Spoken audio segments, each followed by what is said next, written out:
inauguré moom président de la République 28 mars bokk ngir nag infrastructure bu am solo boobee ñu dénommé hôtel Rio Baobab nga xamante ni ñeenti réceptif chaîne hôtelière ñoom ñoo ko doon amal nga xamante ni ñu ko njëriñ waxee sànq 522 chambres ngir superficie bu donc ci montant bu 66 milliards de francs CFA ci 7,5 hectares ci site bu donc 25 hectares voilà mi ngi noonu nekk foofee ci Pointe Sarène nga xam ne am nañ avion sax bu ñu ko duppee Mor Ndack Tall de sunu gan nekk ex administrateur militaire ak président bu association des cités militaires comico président Sénégal ci kanam mais laataa ñu dugg ci waxtaan wi juste rek comme en tant que militaire coow jubóo na fan yële ci wàllum ñu duppee les tirailleurs sénégalais en tant que ku xam-xam ci wàllum armée ñu wax départ force française yi également nga am ci ban lecture.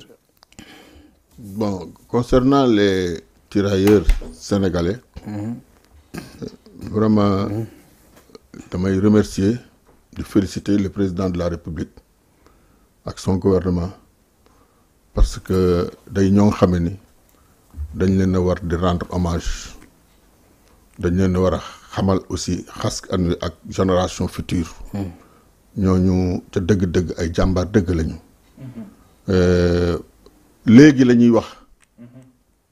République du Sénégal mais ñoom jamonoy tirailleurs sénégalais il y avait pas de République du Sénégal le Sénégal était dans la République française qu'on se dise la vérité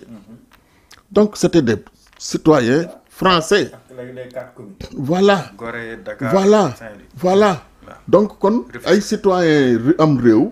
bu ñu menacer sa réew nga jóg taxaw ba sauver réew moomu te ci biir xeex boobu yëpp ñëpp remarqué ni yéen cette frange de population là mooy les soldats noirs venus d'Afrique ñoo sauvé la France mais macha allah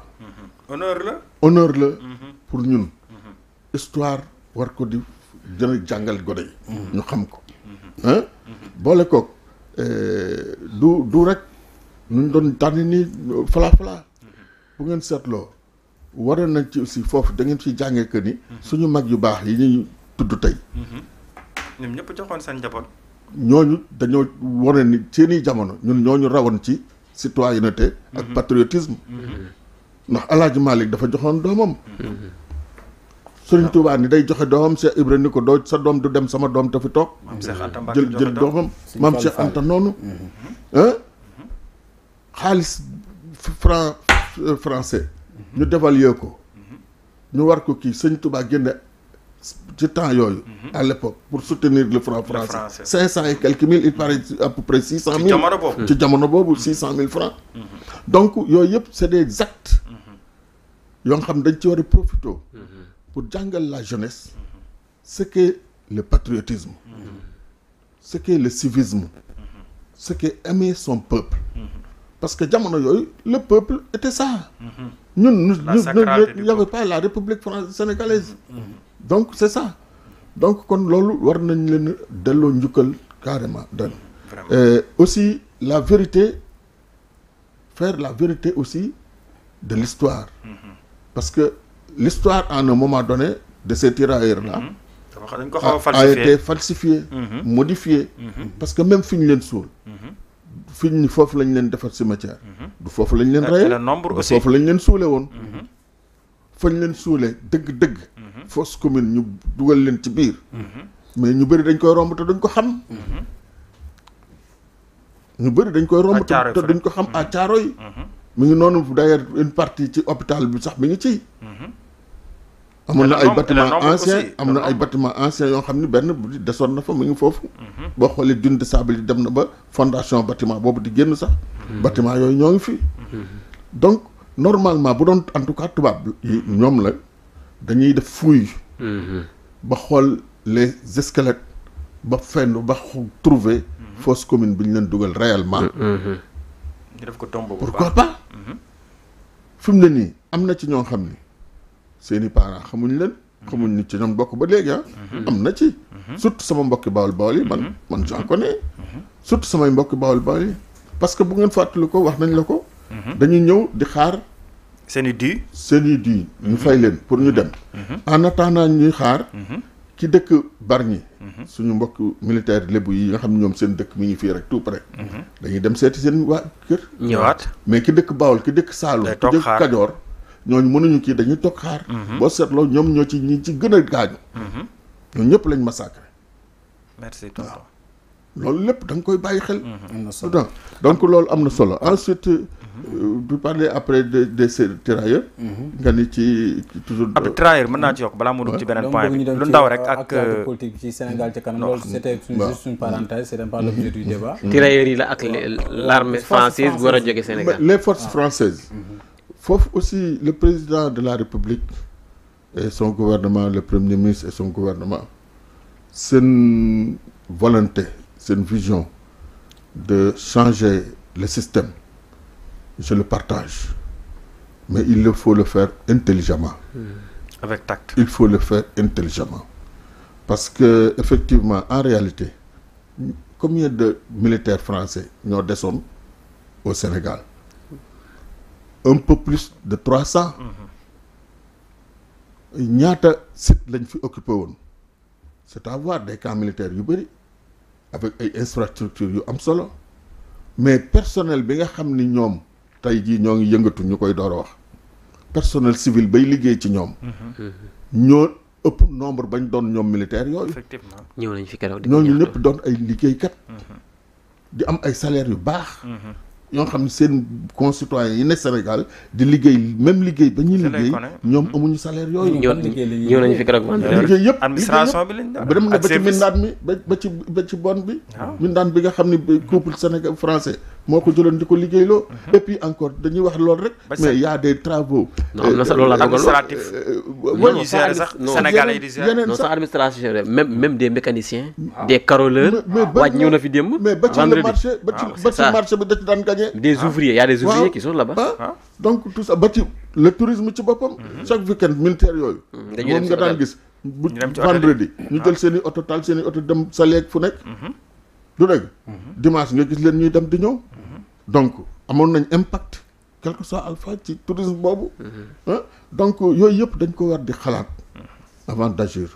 parce que ñun daal nous sommes des patriotes nous voulons que le pays avance mais ñoom am nañ vision mais buñ paraxee seen vision am na solo waaw acca man ngeen dugg ci laaj bi Sénégal ci kanam loolu parenthèse la woon rek damay buñ mu jël suñu temps quoi bien sûr waaw mais man li mu koy njëkk laaj d'abord dama lay féliciter la fekk nga gis ni war nga mën a liggéeyal Sénégal nga bàyyi sa activité professionnelle pour jublu ci nekkinu sénégalais ak seen bien-être loolu vraiment dañ leen ci féliciter mais sa parti bi Sénégal ci kanam est-ce que am na ancrage national ci ci kii yëpp ci département yeeg régions yi ak ay représentants yëpp bon d'abord pourquoi ñu créer Sénégal ci kanam au moment où on parle de partis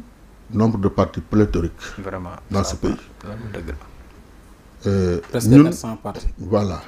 comme je vous l'ai dit étant dans l'armée laa toog di réfléchir ci suñu réew ma gis ni depuis l'indépendance jusqu'à maintenant gouvernance yi fi jaar yépp ñun mi ngi sukkandiku ci ñetti idéologie le communisme le socialisme le libéralisme vrai ou faux si bien que communisme sax gars yi xaw nañ ko fàtte tuuti mais ces idéologies là ce ne sont pas des idéologies pensées par des idéologues africains ni sénégalais ñi ko xalaat ñoom kenn sax ñoom Karl Marx ak ñoom ñëpp xamuñu sax fu Sénégal féete ay Lénine ak yooyu ñu bokkul fa ñu ko xalaate bokkul ak Afrique mais pourquoi vouloir copier ces idéologies là pour en faire des projets de société fii ci ñun les pays africains qui avons des cultures différentes des croyances différentes des organisations sociétales très différentes etc loolu mooy véritable question bi moo tax bu fekkoon ni tey gis nañu suñu bopp ci yi ci des parti yi fi ne dañuy ñëw intégrer leen mais gisuñu ko benn état bii gouvernement actuel bii moo créé le déclic je peux dire vraiment le PASTEF ak Ousmane Sonko nga xam ni dafa ñëw moom ni day changer système bi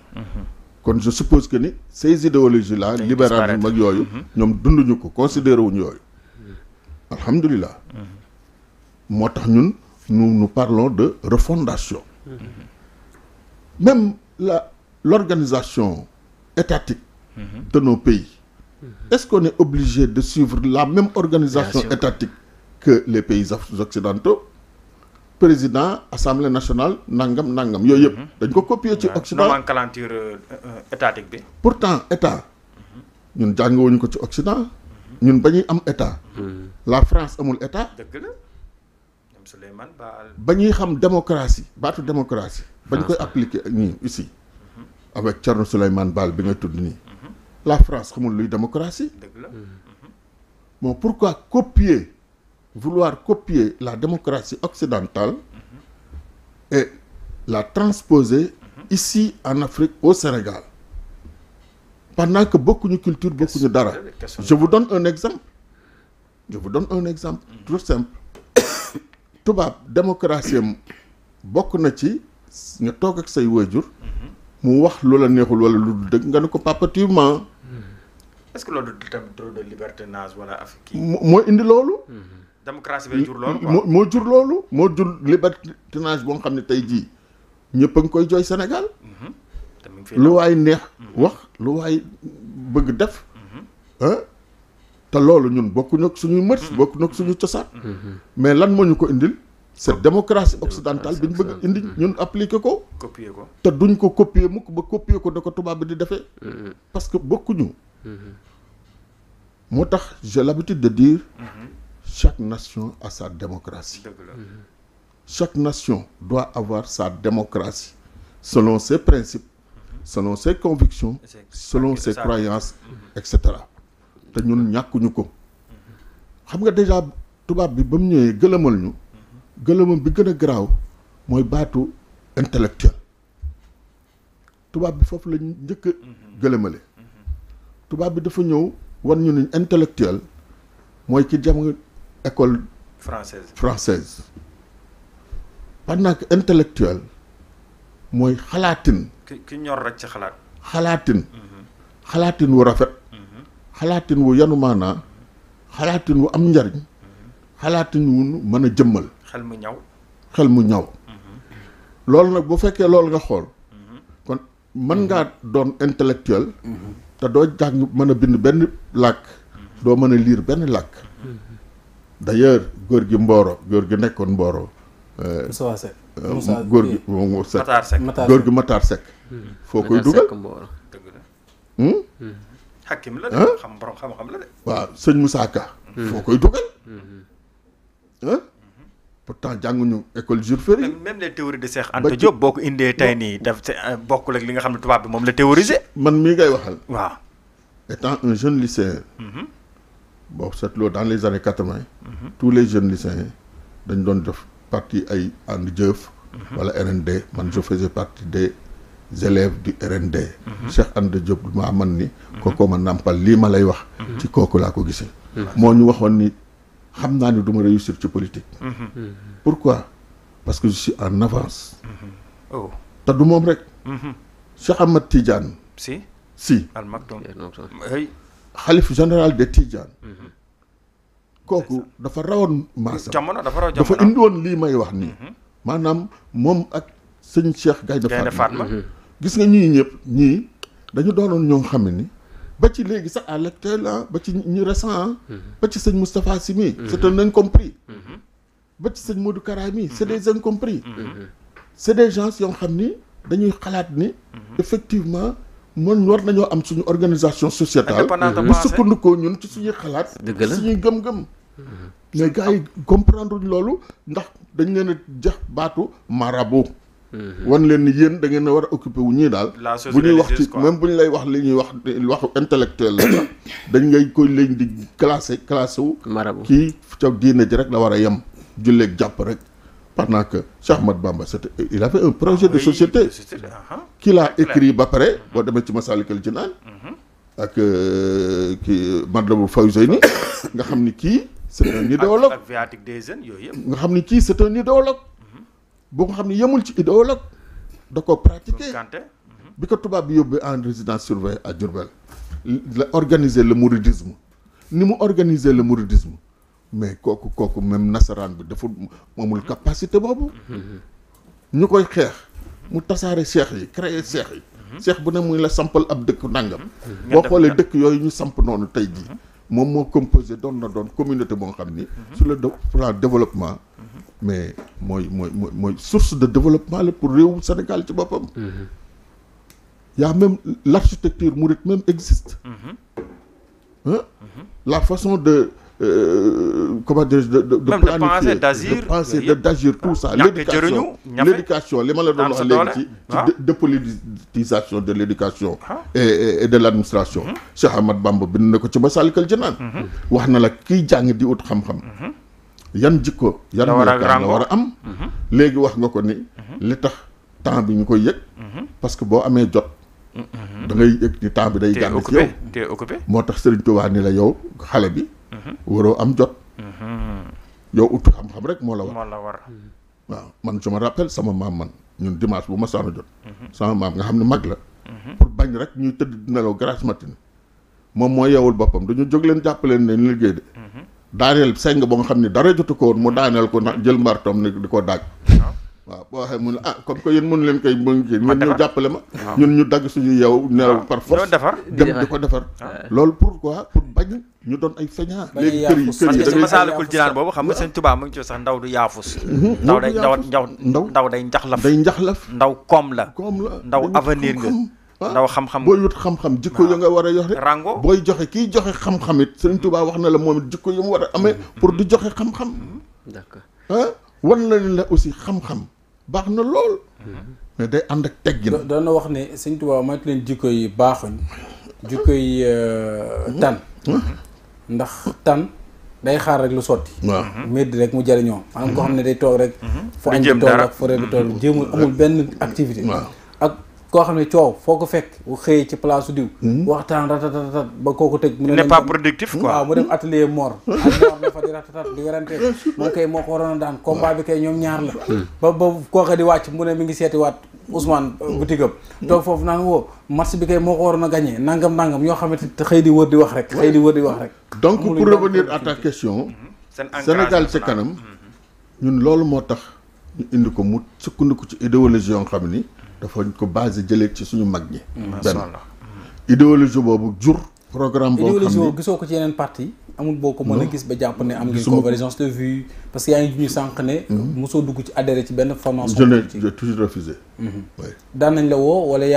wala dañ la woo nga bañ wala bu baax wala gars yi mosu woo nañ ma bu baax parce que man j'étais membre des assises nationales à l'issue des assises nationales lorsqu'on a créé le Benno Bokk Yaakaar ñun parti yu bëri soi-disant de grands partis que je ne considère pas comme grands d'ailleurs ils sont grands que de nom parce que tey jii Pastef wane na ni ñooñu ñu la doon wax grand parti ils ne sont pas du tout grands c'est ça la vérité tu comprends voilà il y a une question c'est ça la vérité donc pour nous ñooñu ñëpp muy ay bon jarul may tudd parti quoi parce que bëgg ma tooñ parti yu bëri xam nañu ma xam samay action ma daan def ay contribution man pour lépp parce que sama réew ma ñor di def ay fiches techniques ci lépp lu xew ci réew mi di ko adressé président de la république di ko alerter ci yenn yi di ko jëlloo ay mesures ci yenn yi malheureusement on n'a m'a jamais suivi te yooyu yëpp bu ci nekk ba ci problème covid bii problème mu distribution ceeb yi bi mu fi amee c'est de l'utopie amul man ko mosoo gis am réew mu ñuy séddalee xaalis wala ceeb awraa réew ma dafa mësul am te dafa mënul di yanuwul maanaa ndax ku nekk ci war a am droit te ku ne mënu cee am dina am ñu ci amul c'est vrai man de awuma ci mag sama njaboot waaw créer frustré créer ay richesse donc c'est ça léegi man benn question la bëgg a poser su ma déggee sa wax yéen seen parti daanaka si mag ñi seen ndono ngeen di inspiré woo léegi sa turu parti bi au mouvement ma dégg ci Touba sa kanam non Sénégal sa kanam voilà léegi est-ce que dafa am liaison ak Touba sa kanam wala dafa tombé kese bon premièrement dafa tombé Touba ca kanam ak Sénégal ca kanam parce que ñun Sénégal ca kanam li tax mooy am nga lu tax tur bi ñëw na noonu dafa am dañ doon waxtaan ñu ni Sénégal yeewu nañu am ku ni Sénégal dañ naan yeewu nañu mais yeewooguñu. dañuy nelaw ba léegi. am ku ni non yeewu nañu sax mais dañoo jógewul lal bi xam nga yeewu ci sa lal. te jógagoo ci lal bi. yaa ngi tëdd ba léegi. ñun dañoo bëgg nag ñu jóg ci lal bi. tegu ci yoon wi. et puis ban yoon la ñu xam ni yoon waa ngi nii d'abord nga xam yoon wi. ni yoon waa ngi nii nga tegu ci yoon wi dox jëm ci. ñun foofu loolu loon moo tax ñu ni Sénégal ci kanam. léegi nag ci suñu programme am na quand même similitude ak Touba ci kanam parce que nous comme ni ma la wax dañu inspiré wu ci mag ñi. moo tax suñu problème de développement économique dañu jàpp ni dañ ko war a sukkandiku ci le développement communautaire et le développement associatif. ak économie endogène bi sax. waaw tey l'informel 97% des populations actives du Sénégal sont dans l'informel vrai ou faux. yow wax nga ko tous les fonctionnaires ñi am salaire yëpp sax waxuma fonctionnaire rek ñi am salaire yëpp Sénégal. ils font pas plus de 500 000. nous sommes 19 millions. Nous sommes 19 millions. Tu te rends compte? Ce qui veut dire que ni li ëpp ñun ñoo ngi ci informel. mais informel boobu ñi gouvernance yi fi jaar yëpp régime politique yi fi jaar yëpp kenn mësu ci am solution ci informel bi. seen xalaat rek mooy kay nañ ko liquider sax foofu. du dëgg vrai ou faux ñun nag li ñu indi ñun dañu indi ñun solution pour l'informel. ñun au compte parce que ñun on est pour une économie de l'informel économie informelle. waaw il faut que ñun informel boobu ci boppam dañu jàpp ni dafa war a doon ñun socle de développement comme li ma la wax ci développement communautaire et associatif loo leen di organiser yow état yow ban sa rôle nga am mooy organiser leen ambulants ngi fi les ouvriers ngi fi les ouvriers entrepreneurs ngi fu ci nekk na ngi ni même la pêche l'agriculture un exemple l'agriculture tey jii mi ngi sooxe bi mbay mi gerte mi gën a bëri mooy jamonoy ONCAD bi mu amee ay coopérative 25 ans ci ginnaaw ba ñu supprimer ONCAD supprimer coopérative ci la agriculture bi sooxee conséquences yi mooy lan lu mu jur président Macky Sall indi na fi ay milliards de matériel agricole bu fekkoon ne tey dafa fekkoon coopérative yooyu nekk ñay bay nga xam ne ñoo yayoo bay xam bay ñooñu la ñuy jox loola ñu bay ko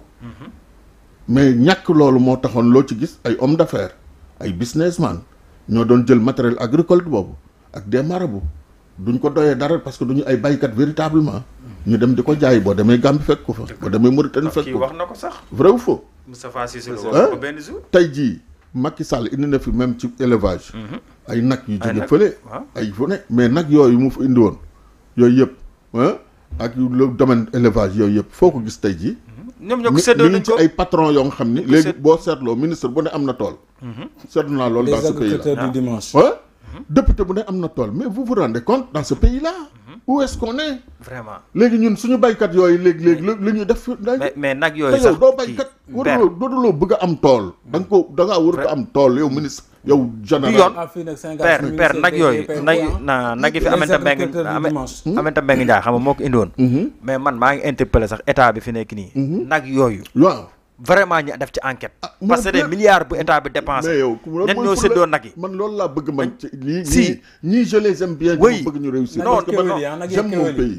non j'aime mon pays je veux qu'il réussisse parce que nag yi jar a bàyyi xel la mais parce que nag yooyu produit des litres waxtaane au lieu de yenn yi non xam nga Oryx yi sax xam nañ problème bi fu mu jógee ci ministre bi bëggoon déplacer affaire bi yóbbu ko ci fermam mais nag yi il produit beaucoup de lait par jour c'est de l'argent am na fi doomu benn ministre bu ñu wane xale bu jigéen bu tuuti waaw mu yore tool boo xam ni lépp nga ci biir vraiment yooyu ci xale bu ndaw kooku fu mu jëlee milliards yooyu te pourtant Macky Sall ba muy créer loolu c'était pour que ay jeunes yu amul liggéey dem liggéey ca loola mu doon seen xëy ñu jariñ réew mi jariñ seen da nga jox ko ay doomu ministre donc dans la même couille même boo demee kon ci ambulants yi aussi la même chose mais la Chine bi ñuy wax nii qui est devenue une grande puissance mais copier-coller wul copier-coller dafa ko de la Chine dafa ñëw moom xoolal seen tey jii quand on parle de Honda qui est devenue une industrie automobile industrie automobile bu développé en Chine seen tëgg weñ gu ñuul ya nekkoon Chine à partir de la base lañ ko commencé di performer ba pare jël seeni doom ñu uti xam-xam dellu si ñu accompagner leen ba léegi tey jii Chine day dooleel sax ay association yooyu ak sous forme d'entreprise di leen dooleel di leen utal ay marché tey jii à l'extérieur comme moo gis nga ko au Sénégal lañ fi def di leen utal ay marché pour appuyer leen boo amuñ sax fonds état bi mooy génn xaalis fonds financé la nga gagné marché bi ci beneen réew pour liggéey mais tout ça là mais c'est donc moo tax daal en toute sincérité je pense que certes il y a plusieurs partis politiques dans ce pays mais c'est parce que aussi parti yi ci bëri 90% de ces partis jouent le même jeu. dama bëgg nga partager xaalis bi tamit Ndiawar. partager Ndiawar. poser. loolu mooy transfert bi mu jot nii. montant bi da war nañoo woon ñaar. allez-y Ndiawar. est-ce que mas nga dem élection. man bu dee man mas naa dem élection. mais ci beneen parti beneen bannière.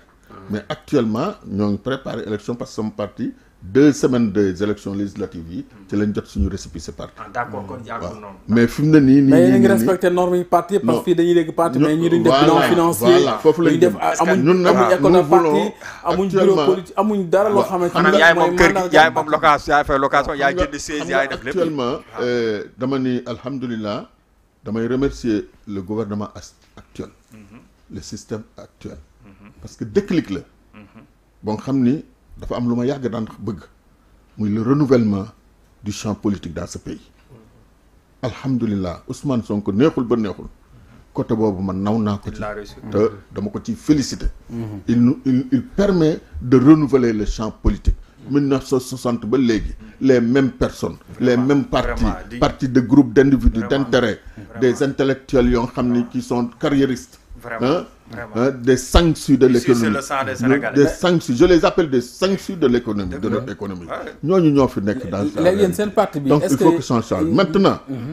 parce que il faut ñu xam ne aussi nit ñi dégg leen xam ne aussi moo tax maintenant xam nga Touba ca kanam gi ngay wax ñëpp xam nañ Touba ca kanam mais Sénégal ca kanam aussi xamaguñu ko très bien très bien léegi moo tax nag ñun on est en train de nous organiser de massifier déjà au moment où je vous parle il y a Sénégal ca kanam France qui mène ses activités te ñun suñu force de politique on ne fait pas de la folklore li ñu naan politique de développement la ñuy def dañu jàpp ni askan wi boo leen di jariñ fekk leen ci seen la ñu ne ñun soxlawuñu duñu mobiliser duñu meeting duñu mobiliser duñu meeting mais nag il faut nga réveiller les masses aussi waaw loolu bu jotee dañ koy def ci ni ko Cheikh Anta daan defee muy wax ak ñoom mais dama ragal tam leen Cheikh Anta non doucement waaw mais amal jariñal askan wi ka ngay jariñ fekk si ko ci liggéeyam nga jariñ ko ci xam-xam jariñ ko ci matériel jariñ ko ci finance kooku yaakaar naa ne bu élection jotee boo ko ne man kat damaa bëgg yokk la ma lay jariñ di nga ko jaral passe de mais politique rime avec bruit ak kii de on n'en disconvainc pas mais yëngatu d'accord mais na doon lu yiw aussi non dëgg la mais comme li ma wax rek dañu gëm ñun mag ñi na ànd ak worma am na solo na doon lu yiw na doon lu éducatif fan la seen base nekk waaw fan ngeen installé fan la seen siège nekk am ngeen siège am nañu siège fu mu ne pour le moment qui est provisoire on est en train de chercher un autre bon xam ne beaucoup plus visible à Touba est-ce que vous êtes bien nous sommes bien implantés à Touba parce que man affaire yi élection législative yi li mu brisque yëpp fekk amuñu récépissé moo tax demaluñ su notre propre bannière mais on avait les moyens de demal suñu propre bannière nga nekk dëkk boo xamante ni politique ba demoo fa noonu nga nekk dëkk boo xam ne politique ba demoo fa noonu dernière laaj ñu dem ci deuxième partie bi nga nekk dëkk boo xam ne politique ba demoo fa noonu donte terewuñ fa kenn def dem voté ji wala bokk ci mbirum politique mais activité politique demoo fa noonu ndax du difficile ci sa côté non du difficile parce que comme li may wax rek gis nga Touba ak Mbacké parce que toujours on parle en oubliant Mbacké Touba est dans le département de Mbacké man Mbacké laa juddoo yaroo fa même en réalité comme ni ma la wax rek à l'image du Sénégal Mbacké département Mbacké politique mosu ko jariñ dara sur le plan infrastructurel neexul ba neexul donc mi ngi dépendre nag ci li ci ëpp ci population bi ñoo comme niñ ko doon waxee ñoo jar di waxtaanal xamal leen ni d'abord jàppale nit ci politique doodul yoon kaay jàppale ma ci politique képp ko la ko wax xamal ni kii du la jariñ ndax bu fekkee politique pour askan wi la du moom ngay jàppale da ngeen di ànd liggéeyal seen dëkk. am na solo benn déjà ci langage bi. mi ngi mel ni rek langage yu nguur li ñuy wax état bi ñuy wax nguur.